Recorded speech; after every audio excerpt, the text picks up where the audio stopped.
didn't open well.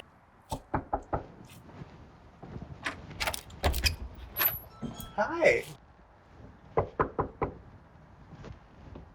One more time. Got it. Is this right? Should we do it again? Yeah, It doesn't feel right.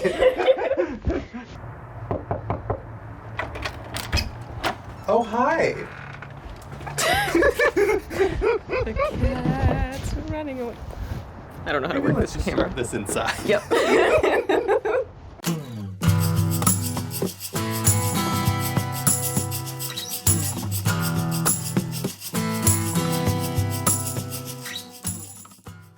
So I've tried to make this video quite a few times and it is just not working out.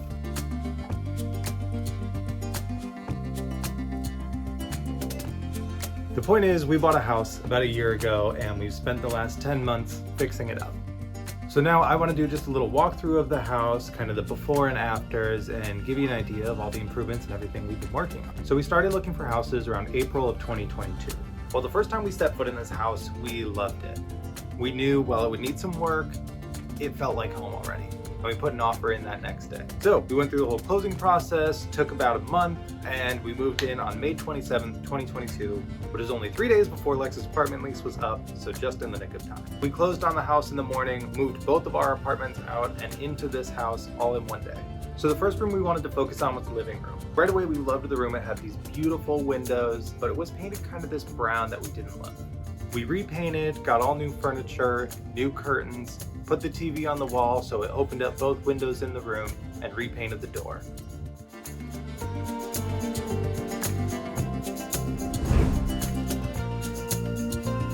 It turned out beautiful. The room feels so much bigger now. It's so open, it's so airy. We spend all of our time there.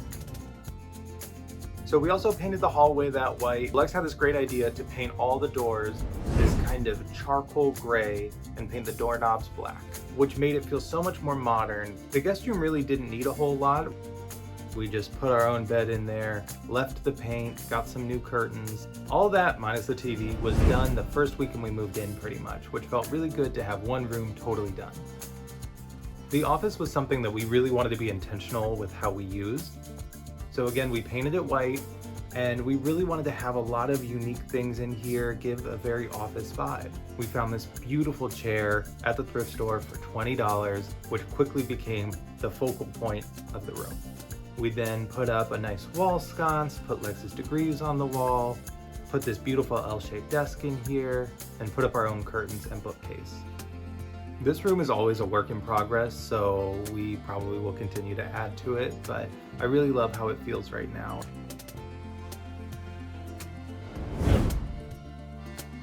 So that brings us to the kitchen. Now, I'll probably do another video kind of more in depth on the kitchen and everything we did to it, because this was by far our biggest renovation of the house. So the kitchen was completely original. The house was built in 1955 and pretty much nothing had been updated since then. So unfortunately, the space was just very inefficient. It wasn't designed for a dishwasher, wasn't designed for a microwave. You know, it had the original oven that you had to open it up and see the thermostat, and we never saw it get above 350. So we ripped everything out, and we did it ourselves, which felt really good. Demo only took one afternoon pretty much, and we were left with just this bare kitchen. We designed our kitchen through Home Depot, and they really helped us create a layout that kept the same structure from what we had before, because there wasn't flooring under any of the cabinets, so we did have to keep the same floor plan, but we changed it around enough, added some counter space up top, and added a lot of counter space on the fridge wall. So we got just some stock cabinets, installed them ourselves. So I also forgot to mention that we literally repainted the entire kitchen as well. It was basically like Superman theme. It was bright blue, red, and white. That wasn't our vibe. So we repainted the whole thing like a sage green, and we painted all of the red trim white. And shout out to Brenna for helping us with so much of it. Got this beautiful black countertop, got all new appliances, and we added 2 sections of cabinet onto the fridge wall. So the fridge that was there before kind of bubbled out, and the peninsula went really close to it. So your walkway there was only, I think it was about 28 inches, which is very narrow. So not only did we do away with the peninsula and kind of square it out and put the dishwasher there, We also got a new fridge that was, I think, 4 inches shallower, and we moved it down the wall so they weren't conflicting with each other. Then we added more cabinets and more counter space around the fridge to, again, modernize the kitchen, give us as much counter space as possible. We probably tripled our counter space from what it was before. Got a new sink that we are in love with, and put a TV on the wall so while we're cooking, we can just have some music on or a show or something. When we moved in, I had this vision of cooking in the kitchen on Thanksgiving Day, watching the parade while we cooked, and just enjoying the season. So Wednesday night, the day before Thanksgiving, was when I finally got the TV, the mount, everything all up and done, which felt so good. So the first thing we watched was Thanksgiving morning. We watched the parade in there, and it was amazing.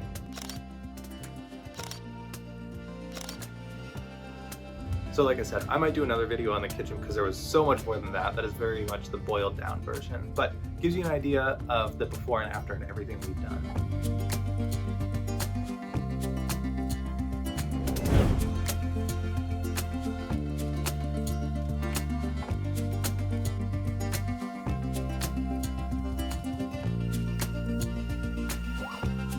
Then with our bedroom, we really didn't do anything too crazy. We obviously put our own furniture in there, put our bed in, brought the snakes up there because nobody ever wants to be around the snakes. And then we also made this little reading nook in a corner up there as well. One of our favorite things about this house was the bedroom. You know, being a bungalow, it's huge. The bedroom's about the size of my old apartment, and it had a walk-in closet. Every other house that we were looking at, we were gonna have to share the tiniest closet ever, and it was going to cause a lot of issues. So it feels really good now. We just have all the space that we need. We have everything we could want.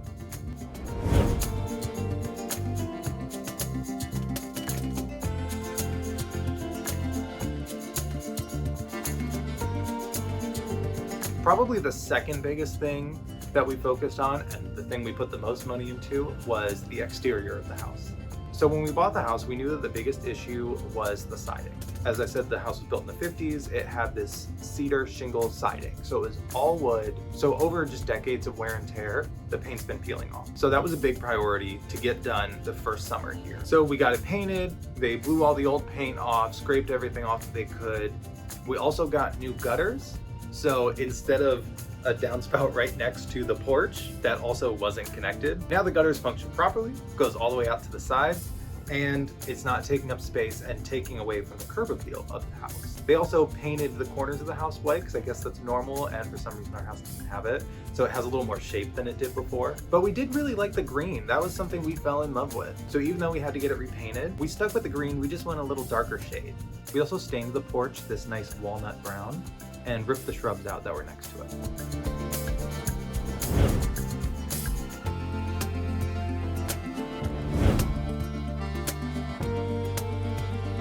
The other thing we did outside was there was an old carport here, and we never saw ourselves using it. So we took it down and we put up a gazebo there. And this is something else that I'll probably do a separate video on because this was a lot of work and it was a really cool project, and we did it in a weekend and it wasn't that expensive.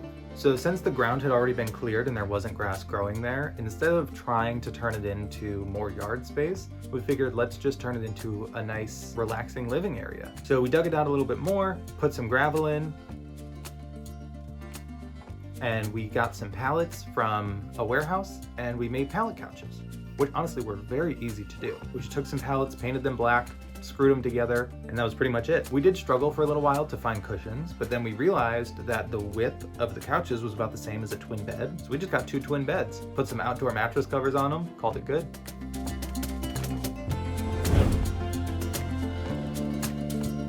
This was definitely one of our favorite things to do, and the #1 thing I'm looking forward to enjoying this summer. Also, when we were repainting the house, we realized all the trim of the house was red on the exterior and also in the kitchen.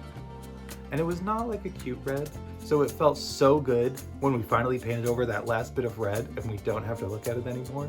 And when we got the house painted, the painters also did the shed for us. So now the shed matches the rest of the house. So that brings us to the basement, which is now my studio. So up until about 1.5 years ago, I had an office space that I had turned into a small production studio that I was working in pretty much every day. Since I moved out here, it's been too far, it didn't make sense to keep it. I haven't had that space in a little while. So when we moved into the house, we didn't really have any plans for the basement. So I decided to turn it into my studio again. But as you can see, put up a nice big green screen area that I've had quite a few clients here filming at, which has been really great.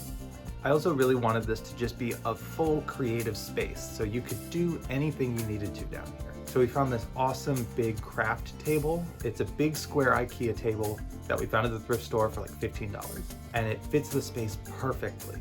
Another really cool thing about the studio is that it's all smart connected, which some people don't love, but I think is really cool. Studio red. See? And there was an extra bedroom in the basement that had been kind of this man cave room, which took a lot of work to undo, but I turned it into my office.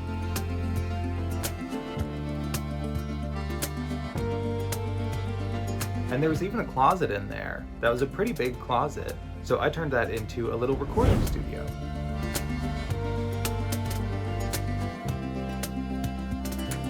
So that's a short version of the house. Hopefully I covered everything. I definitely missed some stuff, I'm sure. But I'm just so happy and proud of all the work that we've done here. We've really transformed this into a space that feels like our own.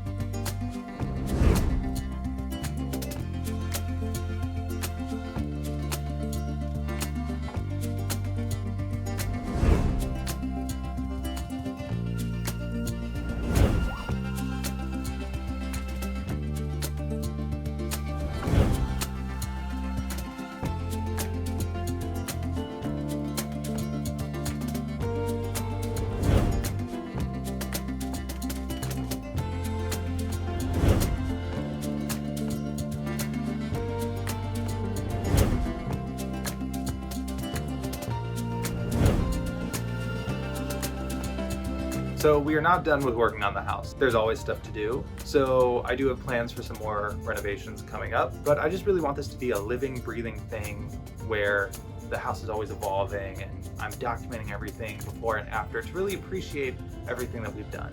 So that is it for now. If you stuck to this point, thank you so much. And yeah, I really hope to keep doing stuff like this. So if that interests you, please stick around. All right, thanks. Take care. Bye.